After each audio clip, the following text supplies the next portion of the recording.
Channel ഇതുവരെ subscribe ചെയ്തിട്ടില്ലെങ്കിൽ subscribe ചെയ്യുക. തൊട്ടടുത്തൊരു ബെൽ ഐക്കൺ ഉണ്ട്, അതും ക്ലിക്ക് ചെയ്യുക. എന്നാലേ പുതിയ വീഡിയോ ലോഡ് ചെയ്യുമ്പോൾ നിങ്ങൾക്ക് അതിൻ്റെ നോട്ടിഫിക്കേഷൻ വരുള്ളൂ. Hi guys, welcome back to my channel. ഇന്ന് ഞാൻ കാണിച്ചു തരാൻ പോകുന്നത് മീനില്ലാത്ത മീൻ കറിയാണ്.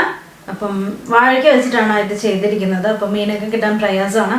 അപ്പം എല്ലാവരും മീൻ കറി ചോദിക്കുമ്പോൾ ഇതുണ്ടാക്കി കൊടുത്തോളൂ. തൽക്കാലം ഒരു ശമനം, ആ ഒരു ടേസ്റ്റും കിട്ടും. ആ ഒരു കുടംപുളിയുടെയൊക്കെ ഇട്ടിട്ടുള്ളൊരു കറിയാണ്. അപ്പോൾ ആ ഒരു ടേസ്റ്റും കിട്ടും, എന്നാൽ മീനില്ലാത്ത കറിയാണ്. അപ്പം എന്തായാലും എല്ലാവരും ട്രൈ ചെയ്ത് നോക്കൂ. മീനില്ലാത്ത വാഴയ്ക്ക കറി, മീനിൻ്റെ ആ ഒരു അതേ ടേസ്റ്റ്, അതേ ഒരു കോമ്പിനേഷനും അതേ മസാലയൊക്കെ തന്നെയാണ്.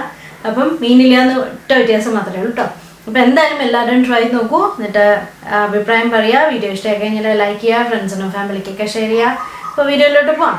ഓക്കെ, അപ്പോൾ നമുക്ക് മീനില്ലാത്ത വാഴയ്ക്ക മീൻ കറി ഉണ്ടാക്കാൻ തുടങ്ങാം. അപ്പോൾ ഞാൻ ചട്ടിയിലോട്ട് വാഴയ്ക്ക രണ്ട് വാഴയ്ക്ക കേട്ടോ, കുറച്ച് വലിയതാണ്, ജസ്റ്റ് നടുവേ കീറിയിട്ട് നടുവേ കട്ട് ചെയ്തിട്ട് തൊലിയെല്ലാം കളഞ്ഞ് നടുവേ കീറി രണ്ടാക്കി ജസ്റ്റ് ഹാഫാക്കി എടുത്തിട്ടുണ്ട്. അതിൻ്റെ കൂടെ 2 കുടംപുളി ആഡ് ചെയ്ത് കൊടുത്തിട്ടുണ്ട്. ഇത് ഓൾറെഡി ഞാൻ കുതിർത്തിട്ടില്ല, അതുകൊണ്ട് ഇതിൽ തന്നെ ഇട്ടിട്ട് വേവിക്കാൻ പോവുകയാണ്. അപ്പം ഇതിൻ്റെ കൂടെ നമുക്ക് ആഡ് ചെയ്ത് കൊടുക്കാനുള്ളത് മഞ്ഞൾപ്പൊടിയും മുളക് പൊടിയും ആഡ് ചെയ്ത് കൊടുക്കാം. ഇപ്പോൾ ഒരു നുള്ള മഞ്ഞൾപ്പൊടി, ഇത് കാശ്മീരി മുളക് പൊടിയാണ്, എന്താ എരിവൊന്നും ഉണ്ടാവില്ല. അതുകൊണ്ട് നിറച്ചൊരു 4 ടീസ്പൂൺ, ഇത് 1/2 ടീസ്പൂണാണ്. അതുകൊണ്ട് നിങ്ങൾ ആഡ് ചെയ്യുമ്പോൾ ഒരു 2 ടീസ്പൂൺ മുളക് പൊടി കേട്ടോ. ഇപ്പം മുളക് പൊടി ആഡ് ചെയ്ത് കഴിഞ്ഞു. കുറച്ച് ഉപ്പും കൂടെ ആഡ് ചെയ്ത് കൊടുക്കുകയാണ്. ഇപ്പോൾ കുറച്ച് ഉപ്പ് ആഡ് ചെയ്ത് കൊടുക്കാം, അത് കഴിഞ്ഞിട്ട് പിന്നീട് ആഡ് ചെയ്ത് കൊടുക്കാം കേട്ടോ. ജസ്റ്റ് ഒന്ന് മിക്സ് ചെയ്തിട്ടുണ്ട്. അപ്പോൾ ഇതൊന്ന് വെള്ളം ഇരുന്ന് തിളച്ച് ആ വാഴയ്ക്ക് ഒന്ന് വെന്ത് വരണം. നമ്മുടെ കുടംപുളിയുടെ ഫ്ലേവർ ഒന്ന് അതിലോട്ട് പിടിക്കണം. ഒരു 5 മിനിറ്റ് ആവും. അപ്പോൾ ആ സമയം കൊണ്ട് നമുക്ക് വേഗം അരപ്പും കൂടെ അരച്ചെടുക്കാം. ഇനി നമുക്ക് മിക്സിയുടെ ജാറിലോട്ട് അരപ്പരയ്ക്കാനുള്ളതാണ് കേട്ടോ. അപ്പോൾ മിക്സിയുടെ ജാറിലോട്ട് ഞാൻ ഏകദേശം ഒരു 3-4 അല്ലി വെളുത്തുള്ളി ആഡ് ചെയ്ത് കൊടുക്കണം. വലുതാണെങ്കിൽ 2 ആഡ് ചെയ്ത് കൊടുത്താൽ മതി. പിന്നെ ഒരു 2 വെളുത്തുള്ളിയുടെ നമുക്ക് എക്സ്ട്രാ വേണം, അത് നമുക്ക് ലാസ്റ്റ് താളിച്ചിട്ട് ആഡ് ചെയ്ത് കൊടുക്കാനുള്ളതാണ്. അതേമാതിരി നമുക്ക് ചെറിയൊരു കഷ്ണം ഇഞ്ചി വേണം. അപ്പോൾ ഇതാ ചെറിയൊരു കഷ്ണം ഇഞ്ചി ആഡ് ചെയ്ത് കൊടുക്കുകയാണ്. അതിൻ്റെ കൂട്ടത്തിൽ നമുക്ക് ആഡ് ചെയ്ത് കൊടുക്കാനുള്ളത് ഒരു 1/4 ടീസ്പൂൺ ഉലുവ, ഒരു നുള്ളു കൂടെ മഞ്ഞൾപ്പൊടിയും, ഒരു 1/4 ടീസ്പൂൺ മുളക് പൊടി. ഇനി നമുക്ക് ആഡ് ചെയ്ത് കൊടുക്കാനുള്ളത് കുരുമുളകാണ്. ഒരു 1/2 ടീസ്പൂൺ കുരുമുളക്. മുളക് പൊടി ആഡ് ചെയ്യണ കണ്ടിട്ട് പേടിക്കില്ല, കാരണം ഇത് കാശ്മീരി മുളകാണ്, ഒട്ടും വരുന്നില്ല. അപ്പോൾ ഇതൊന്ന് നമുക്കൊന്ന് വെള്ളം ഒഴിച്ചിട്ട് നന്നായിട്ടൊന്ന് അരച്ചെടുക്കാം.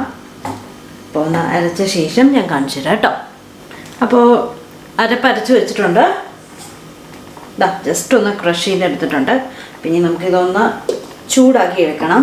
അതുമാതിരി കടുക് വറുക്കാനുള്ള സാധനങ്ങളും കൂടെ നോക്കണം. അപ്പോൾ അതിന് വേണ്ടിയിട്ട് ഞാനൊരു ചീനച്ചട്ടി വെച്ചു. ചീനച്ചട്ടിയിലോട്ട് ഞാൻ കുറച്ച് എണ്ണ ഒഴിച്ച് കൊടുക്കണം, വെളിച്ചെണ്ണ.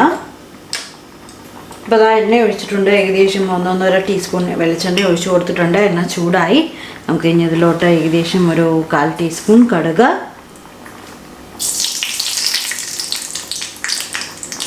ഒന്ന് പൊട്ടിക്കഴിയട്ടെ. പൊട്ടിക്കഴിഞ്ഞാൽ നമുക്ക് ഇതിലോട്ട് കറിവേപ്പിലയും കൂടെ ആഡ് ചെയ്ത് കൊടുക്കാം.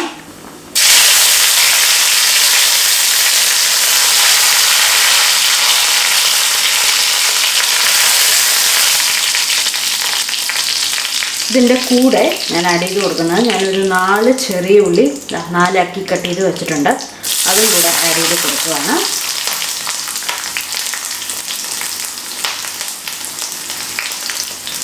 അതുമാതിരി ഒരു 2 അല്ലി വെളുത്തുള്ളി ജസ്റ്റ് ഒന്ന് കുറച്ച് വലിയ പീസസായിട്ട് തന്നെ കട്ട് ചെയ്തിട്ട് അതും ആഡ് ചെയ്ത് കൊടുക്കണം. ഒന്നിനെ തന്നെ 3-4 ആക്കിയിട്ട് കട്ട് ചെയ്തിട്ട് ആഡ് ചെയ്ത് കൊടുക്കുക.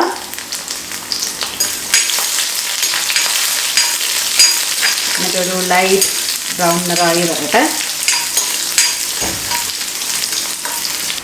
അതുമാതിരി ഒരു ചെറിയൊരു കഷ്ണം കട്ട് ചെയ്താൽ ഒരു 1/4 ടീസ്പൂണേ വരുള്ളൂ.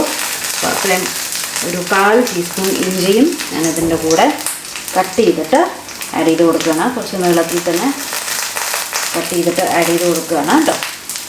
എന്നിട്ട് ഇതാ ഒരു ലൈറ്റ് ഗോൾഡൻ ബ്രൗൺ നിറയെ വന്നിട്ടുണ്ട്. അപ്പോൾ ഇനി നമുക്ക് ഇതിലോട്ട് നമ്മൾ അരച്ച അരച്ചല്ല, ഏകദേശം ക്രഷ് ചെയ്ത് വെച്ച അരപ്പ് ആഡ് ചെയ്ത് കൊടുക്കുകയാണ്. എന്നിട്ടൊന്ന് മിക്സ് ചെയ്യാം. അപ്പോൾ ഒന്ന് ആ പച്ചമണം ഒന്ന് പോകണം വരെ. അപ്പോൾ ഞാൻ തീ ഓഫ് ചെയ്യാണ്. ഇതൊന്നും കളറൊക്കെ ഒന്ന് മാറി കണ്ടോ, ഒന്ന് അതിൻ്റെ പച്ചമണമൊക്കെ ഒന്ന് പോയി വന്നിട്ടുണ്ട്. അപ്പോൾ ഇനി ഞാൻ ഈ കൂട്ട് അങ്ങനെ നമ്മുടെ വാഴക്കയിലോട്ട് ആഡ് ചെയ്ത് കൊടുക്കാൻ പോവുകയാണ്. നമ്മുടെ വാഴയ്ക്ക ഇങ്ങനെ തിളച്ചുകൊണ്ടിരിക്കുകയാണ്, അപ്പോൾ അതിലോട്ട് ആഡ് ചെയ്ത് കൊടുക്കാം കേട്ടോ. എന്നിട്ടൊന്ന് മിക്സ് ചെയ്യാം. വെള്ളം പോരെങ്കിൽ കുറച്ചുകൂടെ ആഡ് ചെയ്ത് കൊടുക്കാം.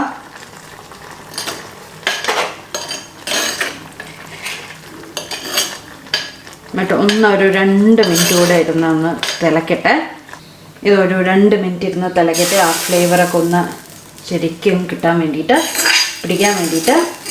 അപ്പം ഒന്ന് കറി തിളച്ചിട്ടുണ്ട്. ഞാൻ തീ ഓഫ് ചെയ്യാൻ പോവുകയാണ്. അങ്ങനെ നമ്മുടെ മീനില്ലാത്ത മീൻകറി, വാഴയ്ക്ക മീൻകറി റെഡി ആയിട്ടുണ്ട്. എന്തായാലും എല്ലാവരും ട്രൈ ചെയ്ത് നോക്കൂ. ശരിക്കും ആ ടേസ്റ്റ് വരുന്നുണ്ട്, കുടംപുളിയുടെ ടേസ്റ്റ് വരാൻ തുടങ്ങിയിട്ടുണ്ട്. അപ്പം എന്തായാലും എല്ലാവരും ട്രൈ ചെയ്ത് നോക്കൂ. അപ്പം നമുക്ക് പുതിയ വീഡിയോ ആയിട്ട് വീണ്ടും കാണാം. ബൈ.